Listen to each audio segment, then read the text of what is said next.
Alright, hello Riven mains and Yasuo mains alike. I am the Nightwing, Way of Life Esports, coming at you guys with another League of Legends video. So this year, I decided to do something different as per my World Celebration. The big main group draw is kicking off on the 12th. So as you guys know, the day-to-day predictions for groups are gonna be happening on here at Way of Life Esports, where we are not going to be biased. We are not going to overrate Koreans. We're not going to overrate Western players, because we are going to be completely fair with who's stronger to win and who was absolutely able to get out of their groups. Now, this year specifically, I am going to do my World Pick'ems right in front of you, so that way, if I'm proven right or wrong, you guys can come back and put your entire dildos down my throat. So yeah, that is going to be really fun to actually see, because last year I predicted Cloud9 getting out of the group with RNG, and I had almost every single prediction right for a group. Essentially, I had predicted that TL would get out of the group with EDG and KT Rolster. Little did I know EDG would fall off and lose to Fnatic again at Worlds, and TL would look better when all the pressure was off of them. It happens. Alright, so I'm going to leave my other two Worlds videos at the end of the video, at the end of the channel. Sorry, I'm messing up my words. The in-screen template, I'll leave a link to the last two previous Worlds videos. I'm going to leave the one for play-ins, and I'm going to leave the one for the Worlds players, because I don't feel like I need to do another Worlds players video. I've already kind of shown you guys that I've put them all into a category by themselves with like the teams and separating them in like who I believe are the best players out of those certain teams. But let's go and let's actually see what we're going to be doing. Okay, and one more thing. Since the group draws are now fully out, I'm going to be doing my World group draw prediction, more or less so as a more stabilized prediction now, because we know what the groups are going to look like. So what are your World's pick'ems? Leave them down below in the description box below. I would love to read you guys. All right, so let's go. Let's get it done. All right, my picks for the group stage. All right, so let's go. Drag a team to place it in order you believe they will finish at the end of the group stage. If you guys want to do this, you have 2 days, 8 hours, and 1 minute. All right, so let's go.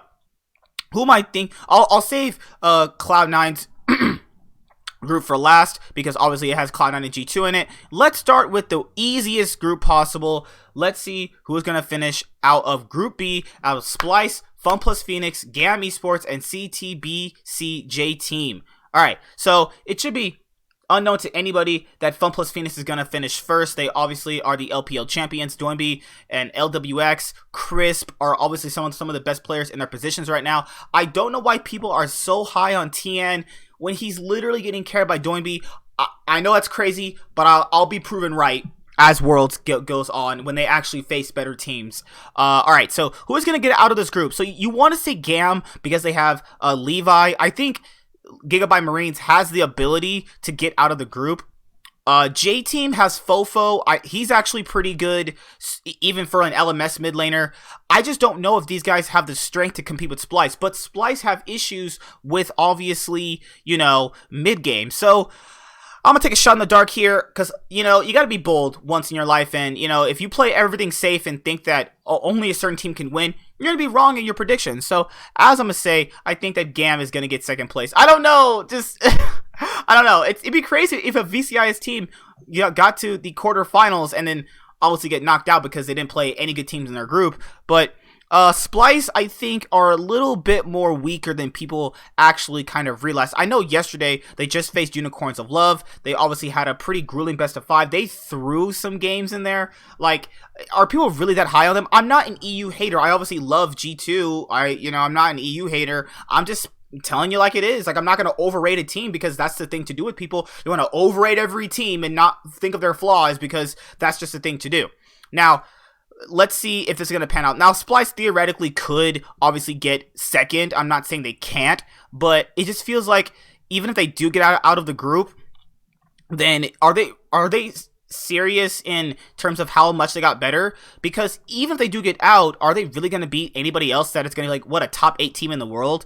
That's crazy. So, yeah, I mean, having really not seen too much of GAM's play, I've only seen it from the finals. I think they have an ability to take down Splyce, but Splyce having the play-in stage obviously is gonna make them a much more stronger team.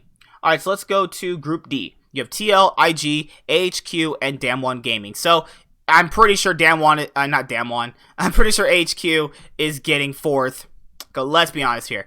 And then we have IG and Damwon. And people have TL. People keep saying that TL have this ability to not get first place. And I humbly agree with that. I think that, yes, IG had a bad summer. I've heard this repeated to me about 8 billion times. IG had a bad summer. IG had a bad summer. IG had a bad summer. IG had a bad summer. I understand. IG had a bad summer. You say it 30,000 times so I can hear you.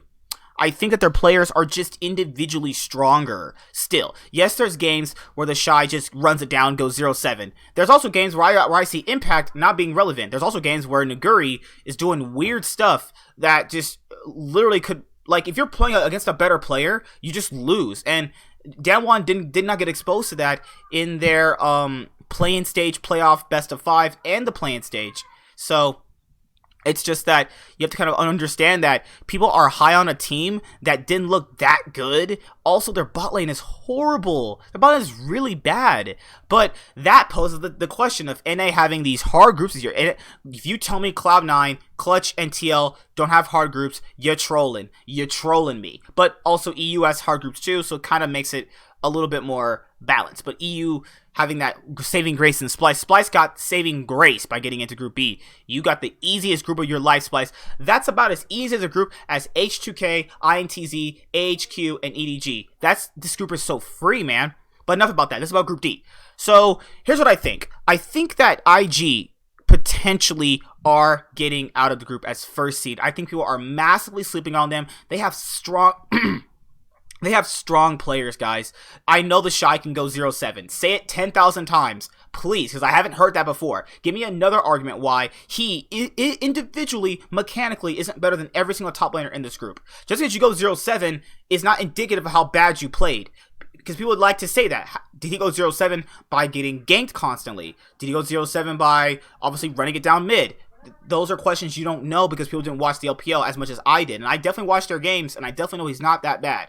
I'm going to say IG get out as first seed. If you disagree, I don't care, because you're just going to repeat the same exact thing people have said 30,000 times, and I'm not going to listen to that, because that's ridiculous to believe that these Rookie Shy and JackeyLove are just going to run it down mid. You're crazy. All right, so TL and Damwon. You know, Damwon looked better than expected, but worse than expected, because people expected them to just completely clap everybody in the play-in stage. They should have not had an issue with play-in teams. They shouldn't have even dropped the game to low key. They were winning the game. I feel like TL this time around can get out of the group, and I don't want people to going like, okay, you're just saying that because you're from North America. I don't even really like TL that much. I think TL are great. They're a super team, and they're very, very slept on right now. I'm going to say TL get out as second place. If I'm wrong about that, it's okay. I'm taking a risk here. It's called the pick'em. There's no feelings involved. I feel like that Doublelift and CoreJJ can take down Nuclear and Beryl. I know people are going to say Doublelift and CoreJJ are weaker than Korean bot lanes. Have you seen Nuclear and Beryl play? Yeah. I want to hear any biasness, fanboyism to that. Doublelift and CoreJJ are individually better than Nuclear and Beryl.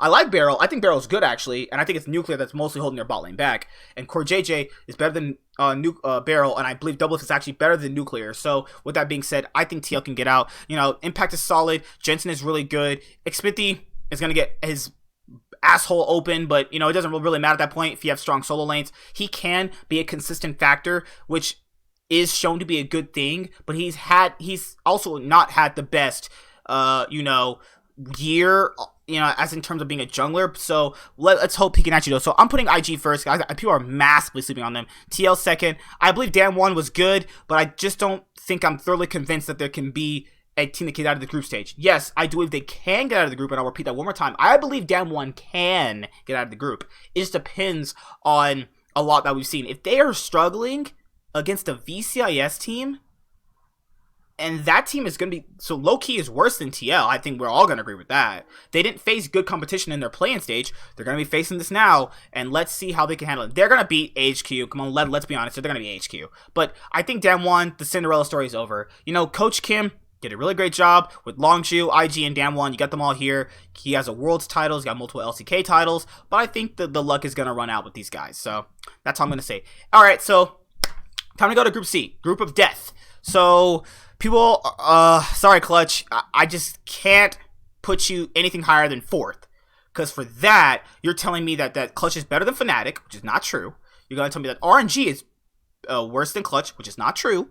And saying SKT is worse than Clutch, I don't even know what type of crack you even bothered smoking today. So, let's start it this way. Most people, and I'm not biased here, SKT is going to be first. This is the issue of who gets out as second, because that's a problem. Because these are some really good teams. And even Clutch, in their own right, is a good team. And if Clutch were in Group B, they're probably getting out with FunPlus Phoenix. But that's not the case here. And this is the issue, is that Fnatic are good. Strong solo lanes, somewhat inting top laner. Broxah is showing that he can handle people like a world-class jungler. He can be a world-class jungler. The issue with RNG, as the reason why they didn't do well at Worlds before, is people keep constantly forgetting they had weak solo lanes. I'm not talking about Uzi. I'm talking about people like MLXG, where he was like randomly inting games, where Xiaohu, where he's just not irrelevant at certain points. Then you had people like Letme and Zitai. Like, come on. They finally have a good foundation. Xiaohu was finally playing better, to the point where he's back at like his MVP form. You have Langx now. I believe they're a stronger team. But even with Karsa being as good as he is right now, but I do feel like Fnatic are a little bit better in terms of Fnatic can not just solely win through bot. But the problem is with the Fnatic is that can they actually beat RNG's bot lane? Nemesis can hold off Xiaohu, Broxah can hold off Karsa, Whipple can, I guess, maybe not try to go 0-10 against Langx. But the issue is Reckless. Can he beat Uzi? I think he's grown to the point where he can. And I'm going to say Fnatic gets out as second seed no matter what. I think people are going to just overrate the Chinese teams, overrate the Korean teams, but I'm not doing that. I'm going to give the Western teams a fair shot, because if you watch every single region like I do, and people keep saying you can't do that, I don't agree with that. I do watch every region. For China specifically, I just kind of watch the teams I like. I kind of only watch RNG, and I'll watch some IG games, obviously. I only kind of watch the teams I like in LPL. Other regions, it's a little bit more easier to follow because of best of ones and best of threes, but that's another discussion for another day, obviously. But I think that Fnatic are a good team. They prep very well for games. It's just, people always talk about how good they prep level 1s, invades, dives, everything. And RNG is so focused on Uzi that they've never been able to play through other solo lanes effectively. Yes, they have done it in the past, I'm not denying that, but has it been consistently?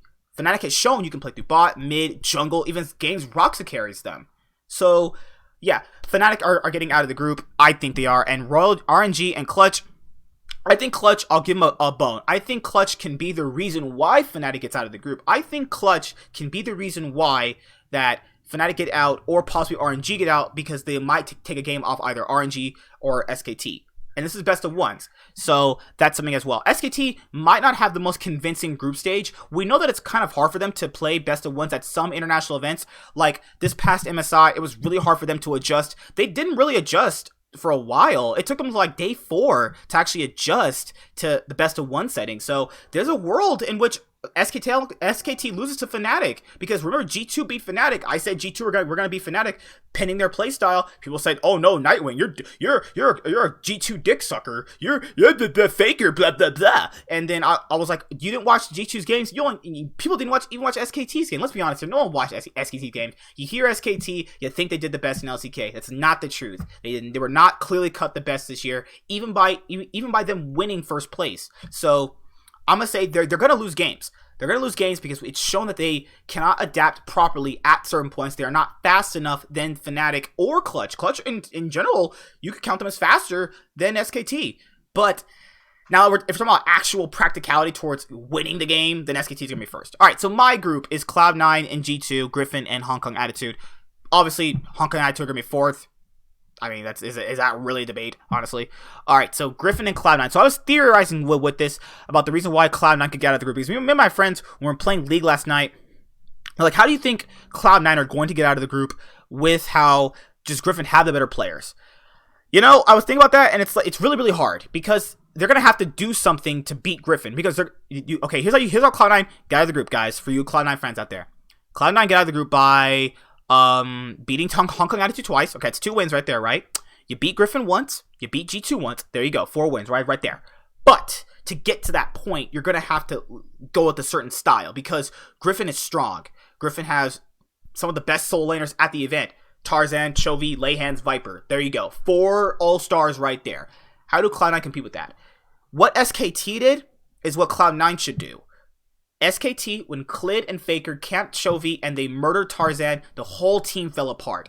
It wasn't until like game 3 they even had a relevant chance. So Cloud9 with Nisqy and Svenskeren as a good duo as they are, Tarzan and Chovy are a stronger duo, I'll give you that. But if they can camp mid lane, shut down Chovy, then you can have Svenskeren transition his lead toward bot lane. Then if you can just hold off Leyhands and Viper, you can possibly win the game. Because I think Licorice is better than Doran and Sword. I feel like Sword and Doran are kind of overrated in terms of what they were actually even offering to Griffin. Like, what has Sword really offered? What has Doran and Sword really offered them in terms of making the team better? You know, Griffin have the one stable player in their roster that you can exploit, and I think that's Doran or Sword, whoever they choose to play. I feel like if Licorice can hold his own like he did last year in group stage against those world-class top laners that, you know, verbatim choked like Cuvée and Let Me, I think if he can hold his own, he'll be fine. And he's a shining point as the reason why Cloud9 could get out of the group, because that's going to be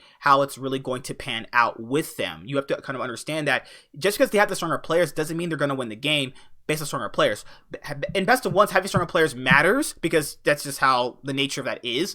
But I feel like Cloud9 with a good draft and a good game plan to actually, you know, tackle Griffin in terms of the mid game, because Griffin are like G2 in the sense of like not getting a lead fumbles them. Griffin without a lead is horrible, like really bad. But if they get a lead, they win the game. And looking at the LCK stats, they have, for the first game, they always play in all the best of threes that they have tracked throughout the year and even last year. Griffin has a 90% game 1 win ratio. Cloud9 also has a really good win ratio. Cloud9 won what? 14 best of ones in spring, 13 best of ones in summer. So that translates to almost like 30 best of ones in wins. So they lost 4 and 5. They lost 9 best of ones out of, well, because they went 13 and 5 in summer and 14 and 4. So they lost 9 best of 1 games all year long. That's not that bad actually. Compared to like 30, it's not that bad actually. So I believe Cloud9 can beat Griffin, but I'll give Griffin a bone here. How do Griffin beat Cloud9 to get them to be second place? Well, to do that, Griffin are going to have to, you just beat bot lane. Literally, if Viper and Leyhands get a lead, Sneaky has not been playing good. I don't know where people keep saying Sneaky's like not the weak point on Cloud9. He is the weak point on Cloud9. I like Sneaky. I think he's a good person. I've talked to him before. But we're talking about gameplay here. We're talking about gameplay. He's not been good. I don't care what you say. He's not been good. So, like, and Zeyzal, can he handle Leyhands? Maybe. But it's like, no one really disagrees that G2's not going to get first. No one's disagreeing with that. The issue is, can Cloud9 overcome Griffin? That's their biggest shot, because there's a world in which Cloud9 beat G2 in a game, they beat Hong Kong Attitude twice. Their biggest tough shot is going to be Griffin. You have to shut down Chovy, you have to shut down Tarzan, or you're going to lose the game. That's how it's going to work. Because shutting down bot lane can work, it's happened, but if Chovy and Tarzan have shown, if you throw them behind, they don't know what to do, Cloud9 with the lead can effectively close the game. Same goes for Griffin. So that's my World 2019's pick'ems. I'm going to submit these. I'm going to share these. So I'll share on social media. I'll share on Facebook, obviously right now. Just wanted to kind of get that out there. I'll post it on my stories as well. All right. I shared my World's pick'ems. I hope I'm right, actually. I really, really, really hope I'm right. I hope I'm right about this. Share my picks on Twitter. I do have a Twitter, actually. Thank you. I'll share my tweet at LOL Esports, share my picks, and I think my picks are saved. So, yeah, official rules by Riot. I agreed that I'm obviously going to agree to this. Oh my god, look at these paragraphs they send you. Holy crap, Riot, just calm down. Calm down. But, yeah, my picks are right here, and right now, I'm going to, obviously, I shared these, and these are my picks. SKT first, Fnatic second, RNG third, Clutch fourth, G2 first, Cloud9 second, Griffin third, Hong Kong Attitude fourth, FPX first, GAM Esports second, Splice third, J-Team fourth, IG first, TL second, Damwon third, AHQ fourth. My record for them getting out, G2 gets out 5-1. Cloud9 get out 4-2. Griffin 3-3. Hong Kong Attitude 0-4. SKT 6-0. I'm just kidding. 5-1. 5-1. SKT. They'll lose to somebody. Fnatic 4-2. RNG 3-3. Clutch 0. I don't even care at this point. Like, if they win a game, does it really matter? Honestly, like, come on, let's be honest here. No one's thinking they're gonna get out of this group. So if you put Clutch here, you're absolutely out of your damn mind. All right, 6-0 for FunPlus. Gam 4-2. Maybe 4-2. Maybe 3-3 actually. I'm gonna say 3-3 potentially. 4-2. 3-3. 0-4. IG 5-1. TL 4-2, Damwon 3-3, and HQ 0-4. So see you guys later. Bye. Have a good day. I'm the Nightwing, and Wave of Esports is signing out. You guys have a great day. Peace. Gotta go to the bathroom and take a large dump. Hi there, guys. Be sure to like and subscribe to the channel for more stuff. Yeah, thank you.